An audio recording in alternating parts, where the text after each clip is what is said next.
He did not look at her. Not once. Alistair Sinclair, the 9th Duke of Thornbury, stood before the assembled tenants in the great hall of Thornwick Park, the winter light from the tall, mullioned windows catching the silver threads in his dark hair. He was a man carved from the very stone of the abbey his ancestors had claimed, all sharp angles and unyielding principle. His voice, a low baritone accustomed to command, filled the cavernous space, speaking of duty, of stewardship, of the burdens that came with a title his father had so nearly squandered. And then he spoke of charity. Philippa Vane, seated on a hard bench near the back, felt the word land like a stone in the pit of her stomach. She had known this was coming. The whispers in the village of Witchwood had been persistent, a low hum of pity that followed her like her own shadow. The poor widow Vane, so young to be left with nothing.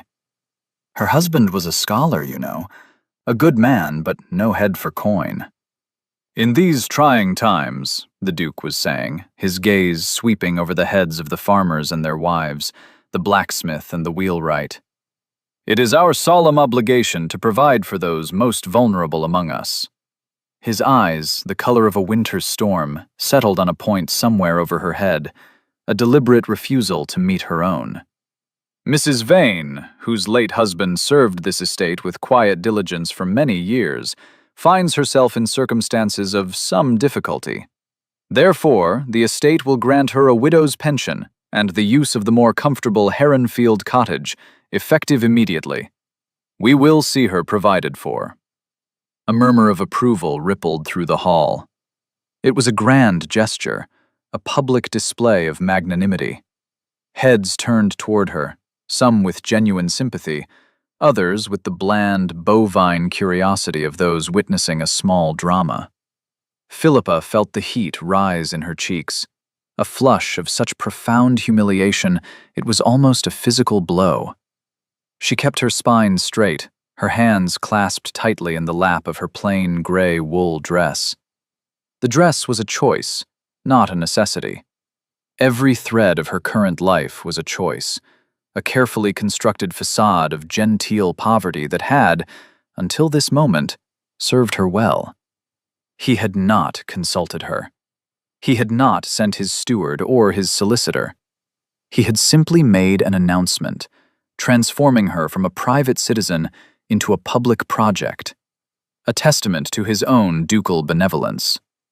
We will see her provided for. The words echoed, stripping her of agency, of dignity, of the quiet, fiercely guarded truth of her own life. She was not a person to him.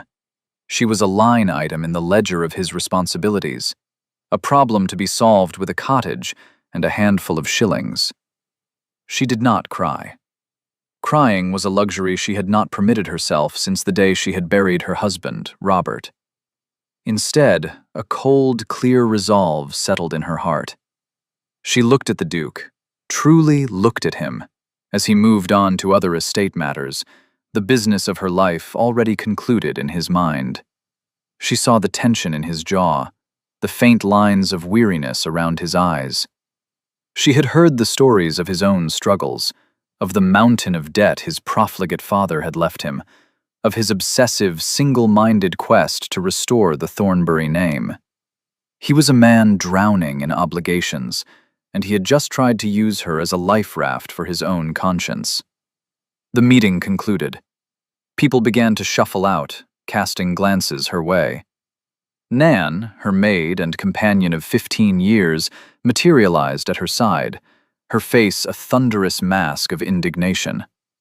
"The sheer nerve of it, ma'am," she whispered, her voice tight. "To say it in front of all." "He meant it as a kindness, Nan," Philippa said, her own voice unnaturally calm. It was a lie, but a necessary one. He had not meant it as kindness. He had meant it as power. "Kindness doesn't shame a body in public," Nan retorted, helping Philippa with her worn cloak. As they walked out into the crisp, cold air of the courtyard, Philippa saw him. The Duke was speaking with his land agent, his back to her. He was tall, broader in the shoulder than she had realized, a figure of immense and unapproachable authority. For a moment, she was tempted to walk straight up to him, to voice the refusal that was already forming on her lips, but she dismissed the impulse. A public declaration deserved a private, unequivocal refutation. She would not play a part in his theater. She would write her own script. The walk back to her small house, the one he considered inadequate, was silent. The sky was the color of slate, and the bare branches of the oak trees clawed at the clouds.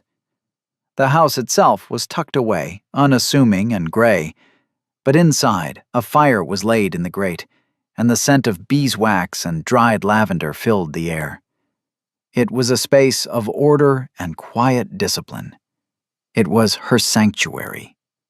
She did not stop to take off her cloak. She went directly to the small writing desk in the corner of the sitting room, the one that had been Robert's. From a locked drawer, she removed a large leather-bound book. It was heavy, its pages filled not with poetry or prose, but with columns of numbers, dates, and notations in her own precise, elegant hand. She opened the ledger. There it was. The truth. Not the story the world believed, but the one written in assets and dividends, in shipping manifests and colonial bonds. There was the value of the warehouses in Bristol, the shares in the East India Company, the silent partnership in a Manchester textile mill that was turning a profit so staggering it seemed almost vulgar. Robert Vane, the quiet scholar the world had dismissed, had possessed a mind like a steel trap and an almost preternatural gift for seeing the future of commerce. And she, Philippa, had not been merely his wife. She had been his apprentice, his partner, his most trusted confidant. He had taught her everything. She ran a finger down a column of figures. Her net worth, calculated just last month, was a number that would have staggered the local gentry. It was a number that, she suspected with a grim certainty born of careful research, was considerably larger than the liquid assets of the Duke of Thornbury himself, whose lands were vast but heavily mortgaged, whose income was grand but swallowed by the interest on his father's debts. She, the poor widow Vane, could likely buy and sell him twice over. The thought brought no triumph, only a deep, abiding ache of irony. She had lived this lie for 2 years, since Robert's death, because she had no desire for the clamor and attention that wealth brought a woman alone. She wanted peace. She wanted the quiet dignity of her own choices. And Alastair Sinclair had just tried to take that from her. She picked up a pen, dipped it in the inkwell, and pulled a clean sheet of paper toward her. Her hand did not tremble. The words came to her, cool and measured, each one a perfectly placed stone in the wall of her refusal. "Your Grace," she began, "I thank you for your public concern for my welfare. However, I must respectfully decline your offer of a pension and a new residence. My current circumstances, I assure you, are entirely adequate to my needs." She paused, considering the final sentence. She could leave it there, a simple, polite refusal. But it was not enough. He had made a public spectacle of her. He needed to understand that she was not an object of his pity. "Indeed," she added, the pen scratching faintly in the quiet room, "I find I am in no need of charity whatsoever." She signed it, Philippa Vane, folded the paper, and sealed it with a simple, unadorned wax stamp. She would have Nan deliver it to the Duke's housekeeper in the morning. Let him read it over his breakfast. Let him wonder at the pride of the penniless widow who dared to refuse the charity of a duke. Let him wonder.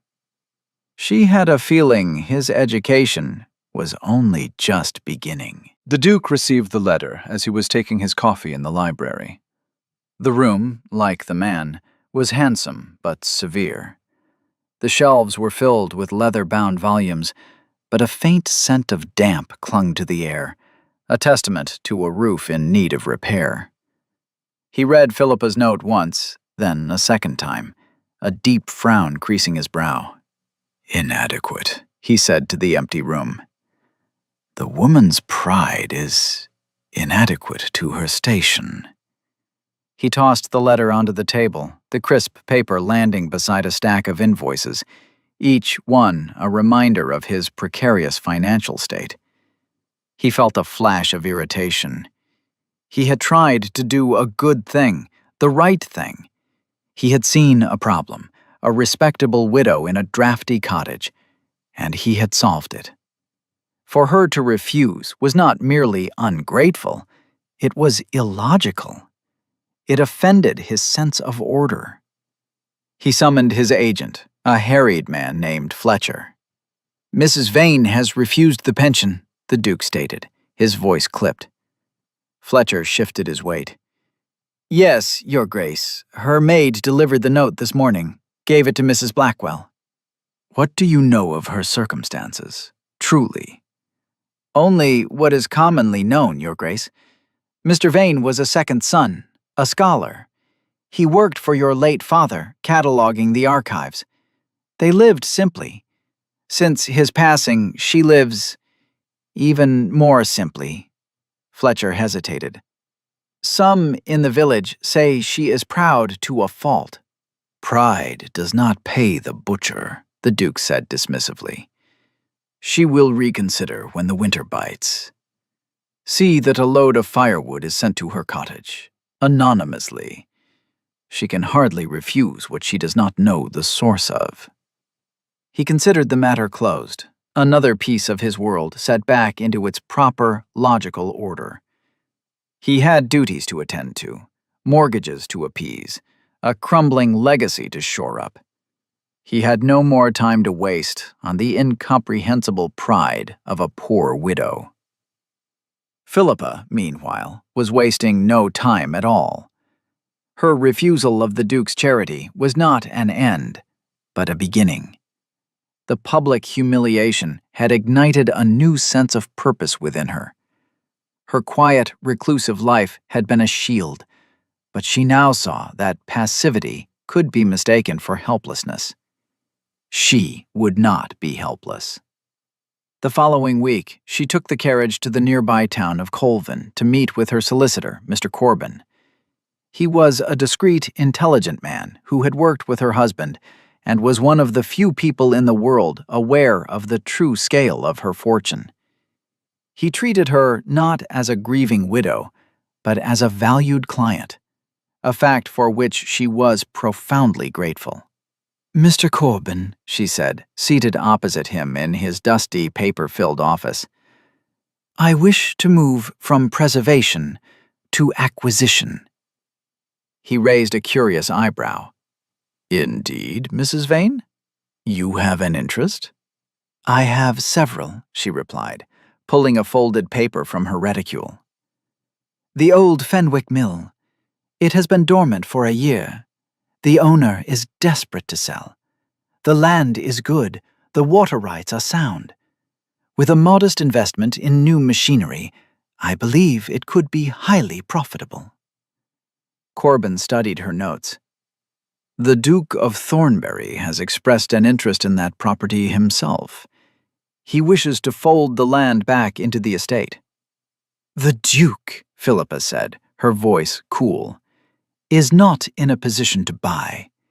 His credit is stretched thin. The owner needs cash, not a promise. You will make an offer on my behalf, through a holding company based in London. No one is to know my name." "And the price?" "Offer him 20% above its assessed value, and pay in full within the week." Mr. Corbin blinked, the first sign of surprise she had ever seen him display. "That is a most generous offer." "It is a decisive one," she corrected him. "I also want you to acquire the mortgage on Halcott Farm. I understand the bank is looking to sell the debt." "Halcott Farm," Corbin murmured, making a note. "That land abuts the Duke's eastern parkland." He's been trying to settle that mortgage for a year. Precisely, Philippa said. A small, grim smile touched her lips. I believe in diversifying my portfolio, Mr. Corbin. Let us begin. Over the next few months, a subtle but significant shift began to occur in the financial landscape around Wychwood. The Fenwick Mill was purchased by a mysterious London consortium and, to everyone's astonishment, burst back to life. Men were hired, new equipment arrived by wagon, and soon the mill was turning a profit, processing wool from farms across the county. The struggling tenants at Halcott Farm found their mortgage suddenly held by a new, more patient lender who lowered their interest rate and gave them capital for improvements. Several smaller cottages in the village, which had fallen into disrepair, were bought and quietly renovated, then offered for rent at fair prices. No one could trace the source of this sudden influx of capital. The transactions were handled with impenetrable discretion by Mr. Corbin, who deflected all inquiries with practiced ease. But the effects were undeniable.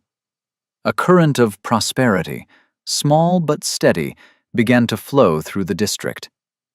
Alistair Sinclair watched these developments with a mixture of frustration and grudging admiration. Each of these acquisitions was a move he himself had wanted to make, a piece of the puzzle in his grand plan to restore Thornbury. But at every turn he had been outmaneuvered, outbid by an invisible, silent competitor with pockets far deeper than his own. "Who is it, Fletcher?" he demanded one afternoon, pacing the library. "Who is this London ghost buying up my county from under my nose?" "We cannot be certain, Your Grace," the agent said, wringing his hands. "The paperwork is ironclad. It all funnels through a single solicitor's office in the city. They are unforthcoming." The Duke stopped his pacing and stared out at the rain-swept parkland. "It is someone who knows this area. They know which properties are valuable, which debts are strategic. This is not random. It is a campaign." He felt a strange unease, the sense of being a player in a game whose rules he did not understand. His entire life was a battle for control, over his finances, his legacy, his own tightly reined emotions. And now, an unseen force was exerting its own control, reshaping the very land he considered his own. He found his thoughts returning, with irritating frequency, to the widow Vane. He still saw her occasionally, walking near the woods or in the village. She was always composed, dressed in her simple, immaculate gray, her expression serene and unreadable. She had never acknowledged his anonymous gift of firewood, nor had she ever given any sign of regretting her refusal of his charity. She simply endured. He found her quiet defiance more galling than any outright hostility. She had slipped from his narrative, refusing to play the part he had assigned her. One crisp autumn afternoon, he encountered her on the path near the old stone bridge that crossed the River Derwent. He was on horseback. She was walking, a basket over her arm. He felt an impulse to ride on, to offer a curt nod and continue his survey of the estate. But he reined in his horse instead. "Mrs. Vane," he said, his voice stiffer than he intended. She stopped and offered a slight, cool curtsy. "Your Grace?" "You are well, I trust?" It was a meaningless social nicety, but he felt compelled to say something. "I am perfectly well, thank you," she replied. Her eyes, a clear, intelligent gray, met his without a flicker of deference or supplication. It was unsettling. He was accustomed to women who were either coy or intimidated in his presence. She was neither. She was simply present. "The winter will be harsh, they say," he pressed on, feeling strangely clumsy. "Your cottage is sound?" "It is entirely sufficient for my needs," she said, the words echoing her letter. There was a challenge in their quiet simplicity. He felt a surge of his old irritation. Why must she be so difficult? "Pride is a cold comfort, madam," he said, the words sharper than he meant. A faint, almost imperceptible smile touched her lips. It did not reach her eyes. "And charity, your grace, can be a colder one when it is offered without respect." She gave another small curtsy and continued on her way, leaving him sitting on his horse, staring after her. The sheer audacity of her statement struck him. She, a woman with nothing, was lecturing him on the nature of respect? He should have been furious. But as he watched her walk away, her back straight, her pace unhurried, he felt a different emotion stirring beneath his anger. A reluctant, disquieting flicker of curiosity. For the first time, it occurred to him that he knew absolutely nothing about Philippa Vane. And for the first time, he found that he wanted to. The winter arrived with a vengeance, burying the county of Shropshire in a thick blanket of snow and ice. It was a picturesque scene, but for Alistair, it heralded a crisis. A long-term loan, secured by his father against a significant portion of the Thornbury estate, was suddenly called in by the London bank that held it. The bank itself was facing insolvency, caught in a wider financial panic that was rippling out from the city. They needed capital, and they needed it immediately. The Duke was given 90 days to produce the sum of £50,000, or foreclosure proceedings would begin on the northward quadrant of his lands, land that had been in his family for 500 years. £50,000. He might as well have tried to conjure it from the frozen air. The estate's income was already committed to servicing other debts. His personal funds were negligible. He spent frantic weeks meeting with other banks, with wealthy peers, with anyone who might be able to extend him a loan of that magnitude. But the panic had made everyone cautious. Credit had vanished overnight. His title, which had once opened every door, was now seen as a liability, a symbol of ancient land and modern debt. The strain began to show. The lines around his eyes deepened. He barely slept, spending his nights in the library with Fletcher, poring over ledgers and maps, searching for some asset to sell, some line of credit to pursue. The pressure was immense, a physical weight that settled on his shoulders. This was the failure he had dreaded his entire life, to be the Duke who finally lost Thornbury. It was during this desperate period that he encountered Lady Honoria Ingram at a strained local dinner party. She was a neighboring landowner, a handsome and ambitious widow herself, who had made no secret of her interest in becoming the next Duchess of Thornbury. "Alistair, you look dreadful," she said, laying a proprietary hand on his arm. "This business with the bank, it is all anyone speaks of." "It is a private matter, Honoria," he said, his voice tight with fatigue. "Nonsense," she scoffed, her voice low. "Everything a duke does is public. You must find a solution. Perhaps an advantageous marriage?" Her eyes glittered with meaning. The suggestion, though predictable, repulsed him. He had seen his father try to marry his way out of debt. He would not follow that path. His wound from a past betrayal, a youthful engagement to a woman who had abandoned him when a wealthier suitor appeared, was still a tender spot. He had built his life on the principle of never again confounding emotion and finance. "I will not sell myself to the highest bidder," he stated flatly. "Don't be so dramatic," she chided. "It is merely a practical arrangement. What other choice do you have? You cannot simply allow them to carve up the estate. Think of the scandal. She leaned closer. I heard the most amusing rumor the other day, that the London ghost who bought the mill is none other than that peculiar Mrs. Vane. She let out a silvery laugh. Can you imagine? As if she has 2 pennies to rub together. The poor woman is probably burning her furniture to stay warm. The image, meant to be dismissive, struck an odd chord with Alistair. Mrs. Vane, burning her furniture.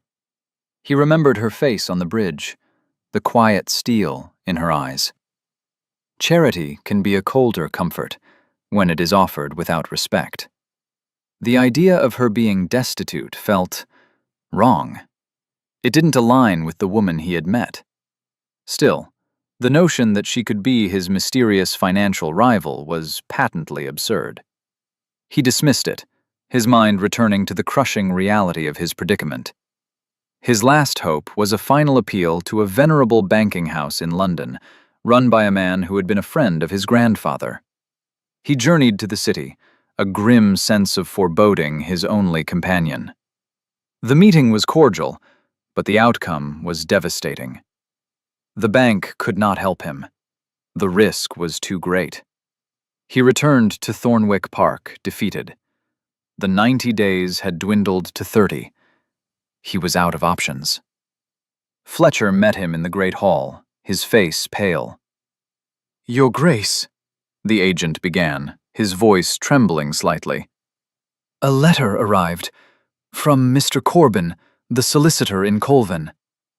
"What does he want?" Alistair asked, stripping off his gloves. "To inform me that another of my tenants has a new anonymous landlord?"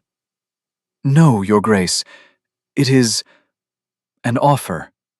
Fletcher handed him the letter. "He says he represents a private client who has become aware of the estate's temporary difficulties." Alistair's eyes scanned the page. The letter was concise and professional. Mr. Corbin's client was prepared to offer a loan of £50,000, secured against the same lands, at a rate of interest significantly lower than the bank's. The offer was conditional upon a private meeting to discuss the terms. A sliver of hope, sharp and painful, pierced through his despair. A private client. It had to be one of the local gentry, someone who wished to remain anonymous to avoid seeming opportunistic. It was a lifeline. He did not care who it was. He would have knelt and kissed the boots of the devil himself for that loan. "Arrange the meeting, Fletcher," he said, his voice hoarse. "Immediately. At Mr. Corbin's office. Wherever and whenever they wish." The day of the meeting was overcast, the sky a uniform gray that matched the stone of the buildings in Colvin. Alistair dressed with care, not out of vanity, but out of a need to project an aura of control he did not feel. He was the Duke of Thornbury, and he would not go to his anonymous savior looking like a defeated man, even if that was precisely what he was. Mr. Corbin's offices were on a quiet side street. They were respectable, but not opulent. The solicitor himself greeted the Duke at the door, his expression professionally neutral. "Your Grace," he said with a slight bow, "thank you for coming. My client is waiting for you in the conference room." Alistair nodded, his heart pounding a slow, heavy rhythm in his chest. This was it. The moment that would decide the future of his family, his home, his name. He followed Corbin down a short, dark hallway. The solicitor paused before a heavy oak door. "My client values privacy above all else," Corbin said quietly. "The terms proposed are generous, but they will be specific. I will leave you to speak with them alone." He opened the door and stepped aside. Alistair entered the room. It was simply furnished: a long table, several chairs, a window looking out onto a small, walled garden. A fire crackled in the hearth. Seated at the head of the table, her back to the window, was a woman. The gray light silhouetted her, making her features indistinct at first. She was dressed in her customary simple gray, her hands resting on a stack of papers before her. As his eyes adjusted to the light, he recognized her. It was Philippa Vane. For a long moment, the Duke of Thornbury could not speak. The world seemed to tilt on its axis. Every assumption he had ever made, every certainty he had held, crumbling to dust. He stood frozen in the doorway, staring at the woman he had dismissed as the poor widow, the object of his condescending charity. She was not burning her furniture to stay warm. She was sitting at the head of a table, with the power to save or ruin him resting in her quiet, folded hands. Philippa watched him, her expression unreadable. She did not rise. She simply waited, allowing the silence to stretch, to fill the room with the weight of everything unsaid between them. The shock on his face was plain, a mask of disbelief giving way to a dawning, horrified comprehension. He looked from her to the papers on the table, then back to her, as if trying to reconcile two completely incompatible realities. "Mrs. Vane," he finally managed to say, his voice a strained whisper. It was not a question, but an admission of defeat. "Your Grace," she replied, her own voice perfectly level. "Please, have a seat. We have much to discuss." He moved, as if in a trance, crossing the room and taking the chair opposite her. The long, polished table felt like a chasm between them. He stared at her, trying to understand. The simple gray dress, the modest cottage, the quiet, unassuming life. It was all a lie. A magnificent, perfectly executed lie. "The mill," he said, the pieces clicking into place with sickening speed. "Halcott Farm. The cottages." "A series of modest investments," she confirmed, her tone matter-of-fact. "My late husband taught me the importance of a diverse portfolio." The mention of her husband sent another jolt through him. Robert Vane, the quiet scholar, the man he had vaguely pitied.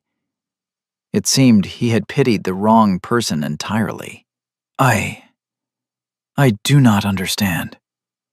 "No," she said, and for the first time, a flicker of emotion, something akin to weary irony, entered her voice. "You do not. You saw what you expected to see, Your Grace.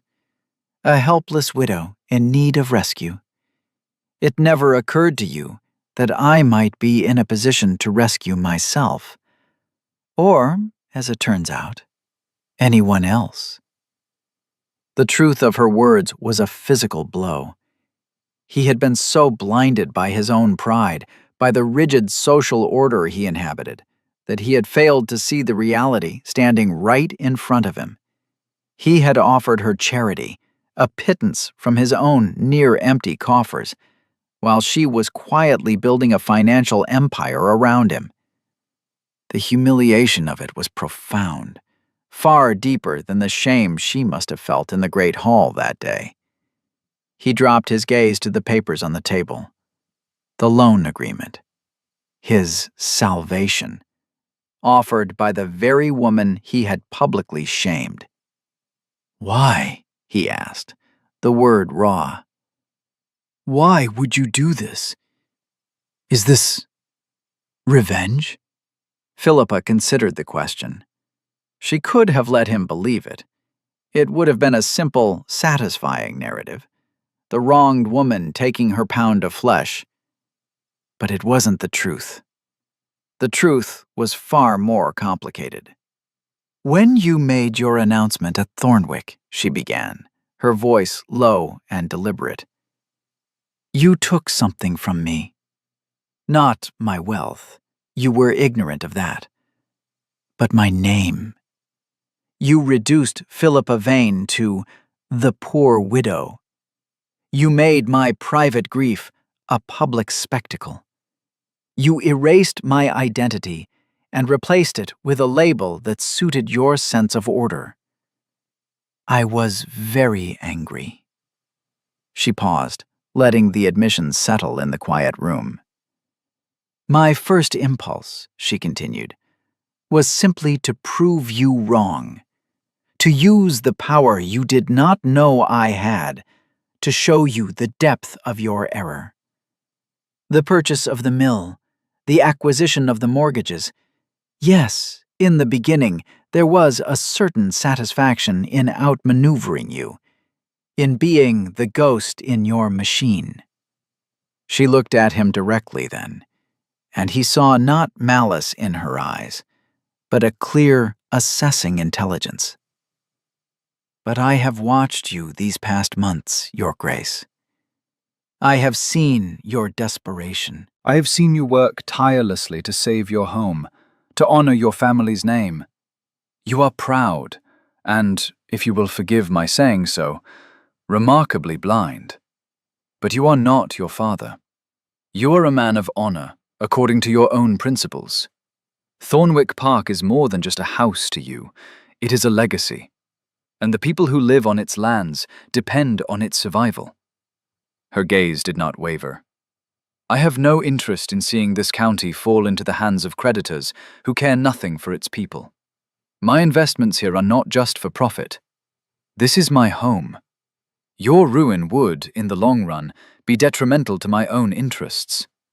So no, this is not revenge. It is business. A strategic decision. He listened, the word business feeling entirely inadequate for the cataclysmic shift that had just occurred in his universe. She spoke of his honor, his dedication, and he felt a flush of shame. What honor was there in his treatment of her? I was a fool, he said, the confession costing him dearly. My actions, my public declaration, it was arrogant and unforgivable. I offered you my pity because it made me feel powerful, at a time when I felt powerless in every other aspect of my life. I am sorry. It was the first time he had ever uttered such a full-throated apology to anyone. The words felt strange in his mouth, but also liberating. Philippa gave a small, almost imperceptible nod. The apology had been necessary. It cleared the air, if only slightly. Apology accepted, Your Grace.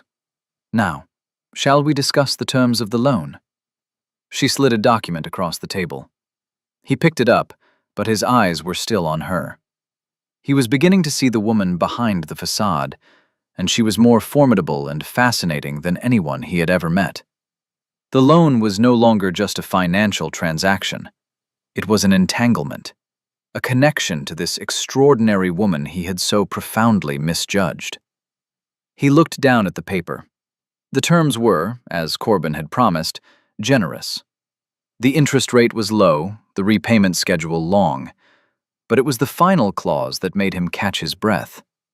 It was not written in the dry legal language of the rest of the document, but in a clear, handwritten script he recognized as her own. This loan is offered not as an act of charity, but as a proposal of partnership. The undersigned, Alistair Sinclair, Duke of Thornbury, agrees to appoint Philippa Vane as a financial consultant to the Thornbury estate, with full access to all ledgers and accounts for the duration of the loan. All major financial decisions regarding the estate are to be made with her joint approval. He looked up at her, stunned. This was not a loan. It was a takeover. A quiet, elegant, perfectly legal coup. She was not just saving him, she was binding him to her. She was demanding a seat at his table, a voice in his affairs, a hand on the tiller of his legacy. It was the most audacious, brilliant, and terrifying proposal he had ever seen. He should have been insulted. He should have been outraged. The Duke of Thornbury did not take on partners, especially not untitled widows who had, until an hour ago, been his designated charity case. But as he looked at her, at the quiet confidence in her posture, the sharp intelligence in her eyes, he felt a sudden, overwhelming sense of clarity. His way had not worked. His solitary, prideful struggle had led him to the brink of ruin.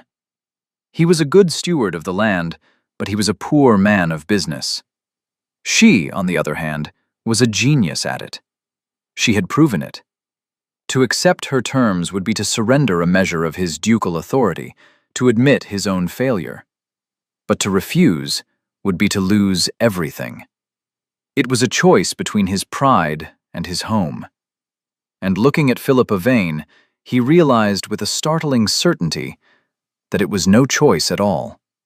His pride had already been leveled. What remained was the stark, humbling truth. He needed her. Not just her money, her mind, her vision. He reached for the pen that lay on the table. The ledger, the physical book that represented her secret life, sat near her elbow. He thought of that book, of the years of knowledge and discipline it contained. It was a symbol of everything he had failed to see. "I have one condition," he said, his voice quiet. Her eyebrow arched slightly. "Indeed?" "I will sign this," he said, gesturing to the agreement. "But I wish for more than a partnership in business, Mrs. Vane. I wish for an education. I want you to teach me. I want to understand how you see the world. I want to look at my own ledgers and see what you see." It was a profound concession, an admission of his own ignorance, and a gesture of genuine respect. He was not just accepting her help, he was asking for her wisdom. A long silence fell between them. Philippa studied his face, searching for any hint of artifice.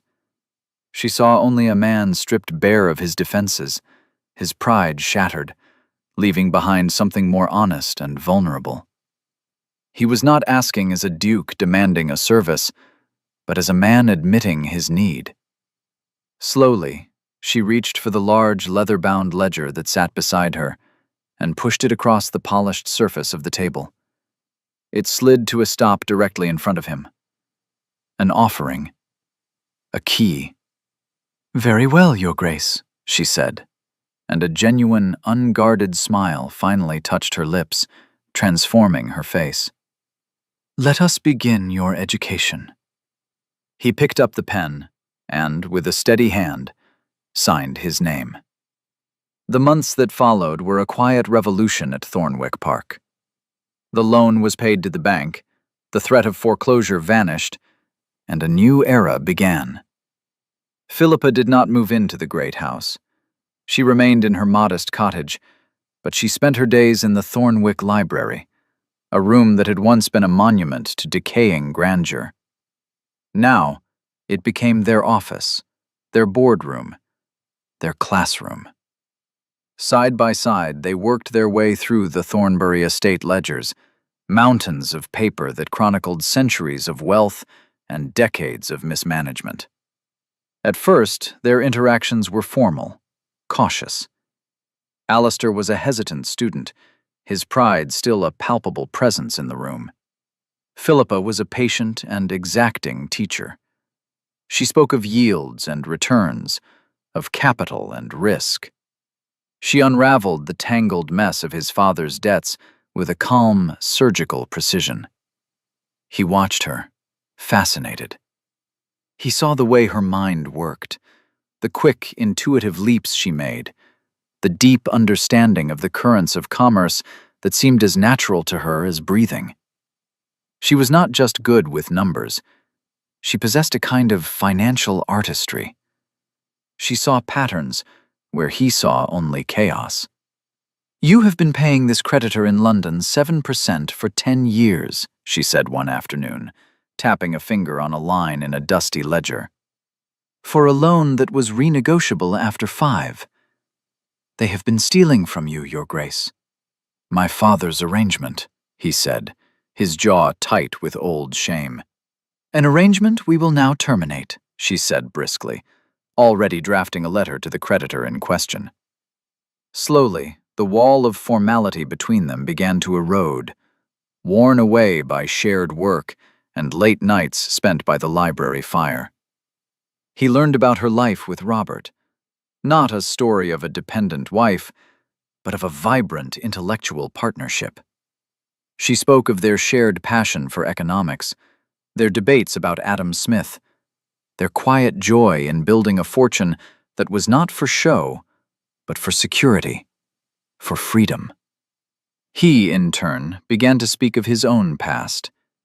He told her of the beautiful, ambitious woman to whom he had been betrothed, and how she had broken their engagement with a cold, calculated letter upon learning the true extent of his father's debts.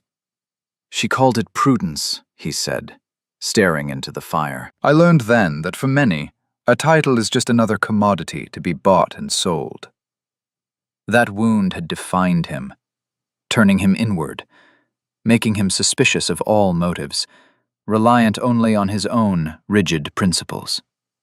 She was a fool, Philippa said quietly. She saw the title, but she did not see the man.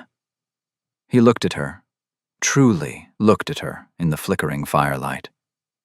The respect he felt for her mind had deepened into something warmer, more personal. He admired her strength, her integrity, her complete lack of artifice. He was beginning to see not just the brilliant strategist, but the woman. The quiet warmth that lay beneath her composed exterior, the dry wit that surfaced in unexpected moments. One evening, as they worked, he noticed she was rubbing her temples, a faint line of exhaustion between her brows. Without a word, he rose, went to a side table, and poured 2 glasses of brandy. He placed one on the desk beside her. She looked up, surprised. "Thank you." "You work too hard, Mrs. Vane," he said, taking a seat not in his usual chair, but in the one nearer to hers. "I seem to recall you requesting an education, Your Grace," she replied, a hint of teasing in her tone. "The curriculum is demanding." "Call me Alistair," he said, the words feeling momentous. She met his gaze, a long, steady look. "Philippa," she said softly. It was a turning point, a quiet acknowledgement that what existed between them was no longer merely a business arrangement. The estate was recovering under their joint stewardship. Fields that had lain fallow were now productive. Rents were being paid, tenants were thriving, and the specter of debt was receding. They had become a formidable team, but in the quiet hours in the library, they were becoming something else entirely. The final wall between them fell one rainy afternoon in spring. They were in the West Wing, a part of the house that had been closed for years. Philippa was assessing the cost of repairs when she noticed a locked door. "What is in here?" she asked. Alistair's face closed over. "My mother's rooms," he said curtly. "They have not been opened since her death." He had rarely spoken of his mother, only that she had been a quiet, gentle woman who had withered under the strain of her husband's recklessness. Philippa saw the deep, old grief in his eyes. She placed a hand gently on his arm. "It is not good to keep sorrow under lock and key, Alistair," she said softly. "It doesn't disappear. It just festers."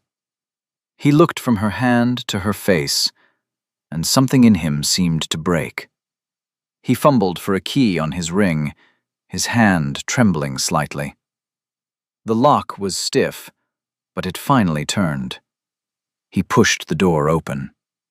The air inside was stale, thick with dust and memory. The furniture was shrouded in white cloths, like ghosts. On a dressing table, a silver-backed brush lay beside a crystal bottle, a faint scent of lavender still clinging to it. It was a shrine to a grief he had never processed. He walked to the window and pulled back the heavy curtains, letting in a shaft of watery sunlight. "I felt I failed her," he whispered, his back to Philippa. I was away at school when she fell ill. My father was absent. I came home to find her gone, and the house in chaos. I swore I would put it all back in order. I would be the opposite of him. Controlled, responsible. I would never let emotion lead to ruin.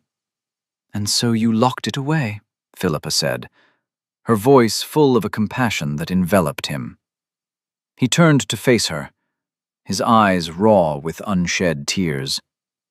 I built a fortress of principle around myself, and I never realized it was a prison. Until you.